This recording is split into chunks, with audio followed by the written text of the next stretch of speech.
በዋሽንግተን ዲሲ የስልጣን ኮሪደሮች ውስጥ በሚስጥር የተያዘው የአደገኛ ሰነድ አሁን አፈትልኮ ወጥቷል። የዓለምን የጂኦፖለቲካ ሚዛን ለአንዴና ለመጨረሻ ጊዜ ሊቀይር የሚችል መካከለኛው ምስራቅ ደግሞ እጅግ አስከፊ የሚባል የጦርነት እሳት ሊለኩስ የሚችል እቅድ የሚስጥር የጥቃት እቅድ በትራምፕና በኔታንያሁ ጠረጴዛ ላይ ተቀምጧል። አዳዲስ ምንጮች እንደጠቆሙት ፕሬዚዳንት ዶናልድ ትራምፕ ለእስራኤሉ ጠቅላይ ሚኒስተር ቤንያሚን ኔታንያሁ የሰጡት አረንጓዴ መብራት ግልጽ ሆኗል። በኢራን ሚሳኤሎች ላይ ጥቃት ለመሰንዘር አሜሪካ ሙሉ ድጋፍ ትሰጣለች የሚል ይህ ተራዛቻ አይደለም። ይልቁንም የዓለማችንን እጅግ ገዳይ የጦር መሳሪያዎች በአንድ ላይ በማሰለፍ በቴህራን ላይ የሚሰነዘር የመጨረሻው ድብደባ ዝግጅት ነው። ይህ አፈትልኮ የወጣው እቅድ የሚያሳየው የአሜሪካው አየር ኃይል ኩራት የሆኑት ቢቱ ቦምብ ጣይ አውሮፕላኖች እናም የእስራኤል አየር ኃይል ቁንጭ የሆኑት ኤፍ-35 ተዋጊ ጀቶች በቅንጅት ወደ ኢራን ምድር እንዲዘልቁ ነው። እስኪ የእነዚህን ሁለት የብረት አራዊት አደገኝነትና ለምን ኢራን እንቅልፍ እንደነሷት በጥልቀት እንመርምር።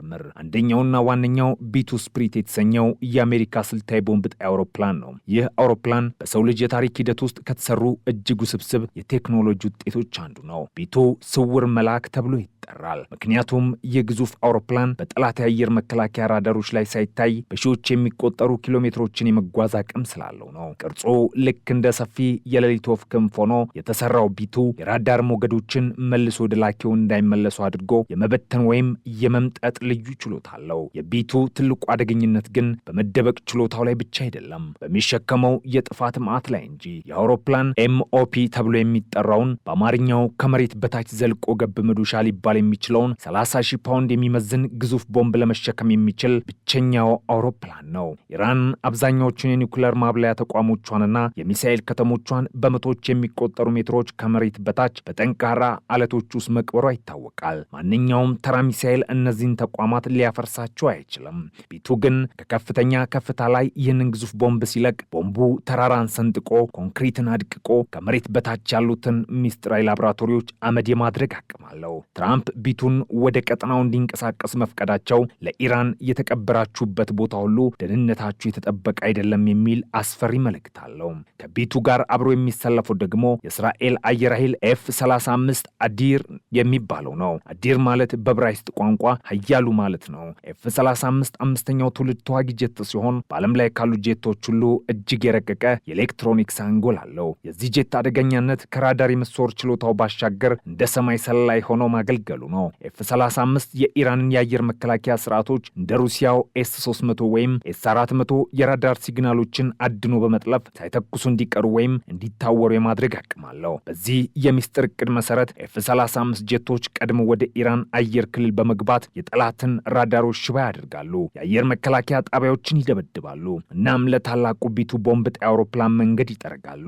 ይህ የተቀናጀ ጥቃት አጥፊና ደምሳሽ ጥምረት ነው። ኢራን ይህንን ጥምረት የምትመክትበት በቂ ቴክኖሎጂ የላትም የሚለው ግምት ነው ዋሽንግተንና ቴልአቪቭን ያደፋፈራቸው። ኢራን ይህንን የሚስጥር እቅድና የወታደራዊ ዝግጅት ድምፅ በሰማች ጊዜ የሰጣችው ምላሽ ፈጣን ነበር። በተስኒም የዜና አገልግሎት በኩል እንደተዘገበው የኢራን ጦር በዓለም የነዳጅ ንግድ ውስጥ ቁልፍ በሆነው የሆርሙዝ ባህረ ሰላጤ ላይ መጠነ ሰፊ ወታደራዊ ልምምድ መጀመሩን አስታውቋል። ይህ ልምምድ ለትራምፕና ለኔታንያሁ የተላከ የተግባር ማስጠንቀቂያ ነው። የሆርሙዝ ሰላጤ የዓለማችን 1/5 የነዳጅ ምርት የሚያልፍበት ጠባብ መስመር ነው። ኢራን ይህንን መስመር በፈንጂ በሚሳኤል ወይም በባህር ኃይል ጀልባዎቿ ከዘጋቸው የዓለም ኢኮኖሚ ባንድ ጀንበር ይፈራርሳል። የነዳጅ ዋጋ ወደማይታሰብበት ደረጃ ይለወጣል። ይህም በአሜሪካና በአውሮፓ ከተሞች ውስጥ ከፍተኛ የኑሮ ውድነትና የፖለቲካ ቀውስ ይፈጥራል። የኢራን ጀነራሎች መልእክትም ግልጽ ነው። እናንተ የእኛን ኒውክሌር ተቋማት በቢቱ ቦምብ ብታፈርሱ እኛ የዓለምን ኢኮኖሚ በሆርሙዝ ሰላጤ እናፈርሳለን። በልምምዱ ላይ ኢራን አዳዲስ የባህር ዳርቻ ሚሳኤሎችን፣ የድሮን መንጋዎችንና ፈጣን የጥቃት ጀልባዎችን በስፋት እየተጠቀመች ትገኛለች። ይህ የእልህ ለእልህ ፍጥጫ አሁን ከአቅም በላይ ወደሆነ አደገኛ ደረጃ ተሸጋግሯል። ትራምፕ ለኔታንያሁ የሰጡት ድጋፍ ቀደም ሲል ከነበሩት የአሜሪካ ፕሬዝዳንቶች ሁሉ ለየት ያለ ነው። የቀድሞዎቹ አስተዳደሮች እስራኤል በኢራን ላይ ጥቃት እንዳትሰነዝር እባክሽ ተረጋጊ በማለት ይለምኑ ነበር። ትራምፕ ግን አቋማቸውን ቀይረዋል። እርሳቸው የሚያምኑት ከፍተኛ ጫና በኢኮኖሚ ብቻ ሳይሆን በወታደራዊ ዛቻ መታጀብ አለበት በሚለው ነው። ምንጮች እንደሚሉት ትራምፕ ኔታንያሁን የሚጠበቅባችሁን አድርጉ፣ እኛ ከበስተጀርባችሁ አለን ብለዋቸዋል። ይህ ማለት እስራኤል ጥቃት ብትሰነዝርና ኢራን አጸፋት ብትመልስ አሜሪካ በቀጥታ ወደ ጦርነቱ ትገባለች ማለት ነው። የዓለም አቀፍ የደህንነት ባለሙያዎች አሁን በትልቅ ስጋት ውስጥ ውስጥ ናቸው። ይህ የሚስጥር እቅድ ተግባራዊ ከሆነ ጦርነቱ በሁለት ሀገራት መካከል ብቻ የሚወሰን አይሆንም። ኢራን በሊባኖስ ያለው ሄዝቦላህ፣ በየመን ያሉት ሁቲዎችና በኢራቅ ያሉ ታጣቂዎቿን በማንቀሳቀስ መላውን መካከለኛው ምስራቅ ወደ እሳት ሰደድ ትለውጠዋለች። እስራኤል በአንድ ጊዜ ከ7 አቅጣጫዎች የሚመጡ የሚሳኤል ናዳዎችን ልትጋፈጥ ትችላለች። አሜሪካን በባህረ ሰላጤው ሀገራት ያሏት ወታደራዊ ካምፖች የጥቃት ኢላማ ይሆናሉ። ይሁን እንጂ በዋሽንግተን ያሉ የትራምፕ አማካሪዎች ሌላ ስሌት አላቸው። ኢራን የቢቱ ቦምቦችንና የኤፍ-35 ጄቶችን አስፈሪነት ስታይ ጦርነት ውስጥ ከመግባት ይልቅ እጅ ሰጥታ ወደ ድርድር ትመጣለች ብሎ ያምናሉ። ይህ በፍርሃት ላይ የተመሰረተ ዲፕሎማሲ ትልቅ ቁማር ነው። የኢራን መሪዎች ግን ለክብራችንና ለሉዓላዊነታችን ማንኛውንም ዋጋ እንከፍላለን በማለት በሆርሙዝ ሰላጤ ጦር መሳሪያዎቻቸውን እያመቻቹ ነው። አሁን ላይ ያለው እውነታ የሚያሳየው የዲፕሎማሲው በር እየተዘጋ የብረት ድምፅ ደግሞ እየጎላ መምጣቱ ነው። ቢቱ ቦምብ ጣይ አውሮፕላኖች በሞተራቸው ውስጥ ያለውን እሳት ሲያቀጣጥሉ፣ ኤፍ-35 ጀቶች ደግሞ የጠላትን ራዳር ሰብረው ለመግባት ሲዘጋጁ፣ ኢራን ደግሞ የዓለምን ነዳጅ መስመር ለመቆለፍ እንቅስቃሴዋን ጀምራለች። ይህ የታሪክ መስቀለኛ መንገድ የሰላምን ጭላንጭል ይዞ ይመጣል ወይንስ የ100 ዓመቱን አስከፊ ጦርነት ይወልዳል የሚለው ጥያቄ ምላሽ ለማግኘት ጊዜው እጅግ እየጠበበ ነው። ቢቱና ኤፍ-35 ተራ ጦር መሳሪያዎች አይደሉም። እነሱ የቴክኖሎጂ የበላይነት ምልክቶች ናቸው። ኢራን ደግሞ የሆርሙዝ ሰላጤን እንደ ስትራቴጂካዊ ጋሻ ይዛለች። የትራምፕ ቁርጠኝነትና የኔታንያሁ ጥቃት ፍላጎት ተደምሮ መካከለኛው ምስራቅ አሁን ትልቅ የባሩድ በርሜል ላይ ተቀምጧል። አንዲት ትንሽ ስህተት ወይም አንዲት ትንሽ ፍንዳታ ብቻ መላውን ዓለም ወደማይቀለበስ ትርምስ ሊከቱት ይችላሉ።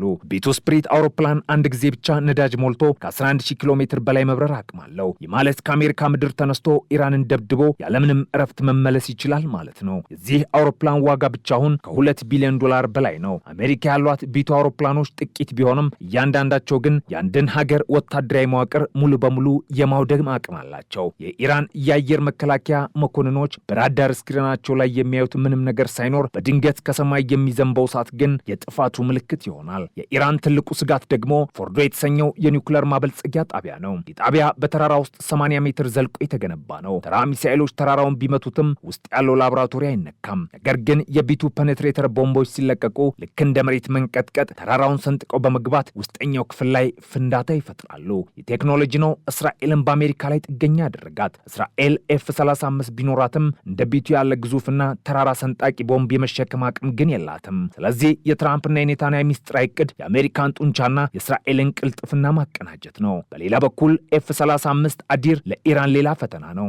ጄት የኢራንን ኤስ-300 የአየር መከላከያ ስርዓቶች በራዳር ሳይታይ አልፎ በመሄድ ሚሳኤሎቹ ሳይተኮሱ መጋዘኖቻቸውን የማፈንዳት ችሎታ እንዳለው በተደጋጋሚ ተነግሯል። የእስራኤል አብራሪዎች ለዚህ ዘመቻ ለዓመታት ሲሰለጥኑም ቆይተዋል። በኢራን ሰማይ ላይ የሚደረገው ፍልሚያ የሰው ሳይሆን የኮምፒውተር አልጎሪዝምና የራዳር ሞገዶች ሽኩቻ ይሆናል። ኢራን ይህን ሁሉ ስለምታውቅ ነው ወደ ሆርሙዝ የባህር ሰላጤ ፊቷን ያዞረችው። የኢራን ባህር ኃይል አሲሜትሪክ ዋርፌር የሚባሉን የጦርነት ስልት ይከተላል። ይህም ማለት ትላልቅ የአሜሪካ የጦር መርከቦችን በመቶዎች በሚቆጠሩ ትናንሽና ፈጣን ጀልባዎች መክበብ ነው። እያንዳንዷ ጀልባ የጸረ መርከብ ሚሳይል የታጠቀች በመሆኗ ግዙፉ የአሜሪካ መርከብ ሁሉንም በአንድ ጊዜ መምታት ያቅተዋል። ይህ የንብ መንጋ ጥቃት የአሜሪካን የባህር ኃይል የበላይነት የሚፈታተን ነው። ትራምፕ ለኢራን የሰጡት ማስጠንቀቂያ አዲስ ስምምነት ካልተፈረመ ጥፋት ይጠብቃቸዋል የሚል ይዘት አለው። ኢራን ግን በዛቻ እንደራደርም በሚል አቋሟ ጸንታለች። በዚህ መሃል ያለው የዓለም ሕዝብ ግን በታላቅ ስጋት ውስጥ ይገኛል። የሆርሙዝ ሰላጤ ከተዘጋ የነዳጅ ዋጋ በአንድ ቀን ውስጥ እጥፍ ሊሆን ይችላል። ይህ ደግሞ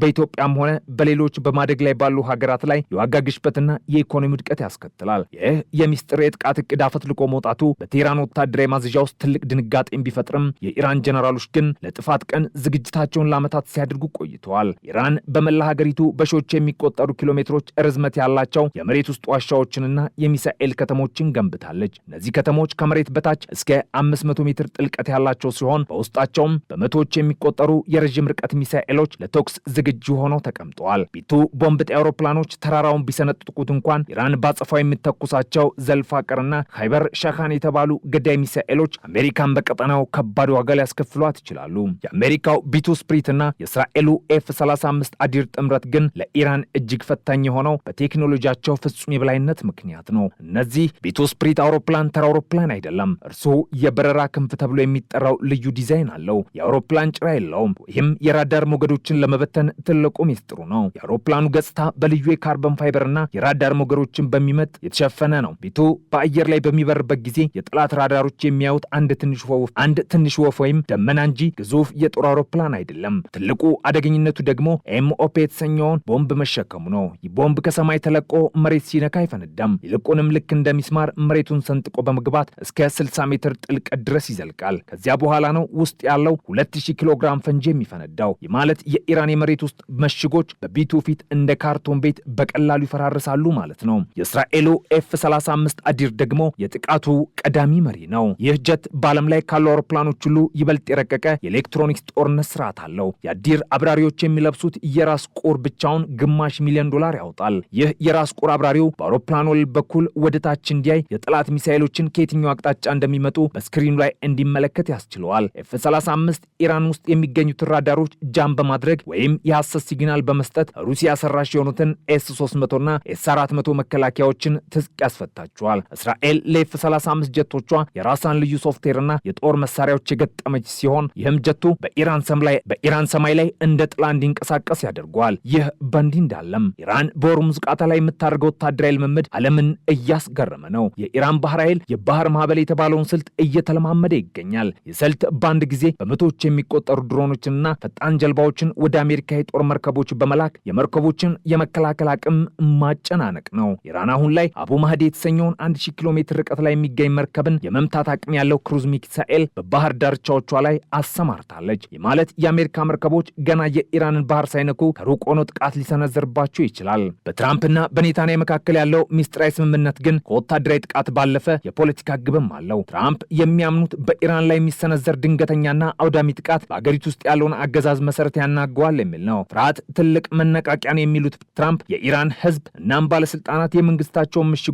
በቢቱ ቦምብ ሲፈራርሱ ሲያዩ ለለውጥ ይነሳሳሉ የሚል ስሌት አላቸው። ነገር ግን ይህ ስሌት እጅግ አደገኛ ነው። ምክንያቱም ኢራን በከፍተኛ ተስፋ መቁረጥ ውስጥ ከገባች እስራኤልና የአሜሪካ አጋር ሀገራት እንደ ሳውዲ አረቢያና ኤምሬትስ በከባድ ሚሳኤል ልትመታ ትችላለች። በሆርሙዝ ቀጠና ላይ የሚታየው ወታደራዊ ዝግጅት ድምፅ የዓለምን ኢኮኖሚ እያንቀጠቀጠው ነው። የነዳጅ ዋጋ በዓለም ገበያ ላይ መወዛወዝ ጀምሯል። የኢራን መንግስት የሆርሙዝ ቀጠና የኛ ነው፣ የፈለግን ጊዜ እንዘጋዋለን የሚል ማስጠንቀቂያ ደጋግሞ ሰጥቷል። የሰላጤ ከተዘጋ የዓለም ንግድ 20 በመቶ ይቆማል። ይህ ደግሞ በኢትዮጵያም ሆነ በሌሎች የዓለም ሀገራት ላይ የኑሮ ውድነትን ወደማይታሰብ ደረጃ ይሰቅለዋል። ትራምፕ ግን ይህንን ጫና በመጠቀም ኢራንን ለማንበርከክ ቆርጧል።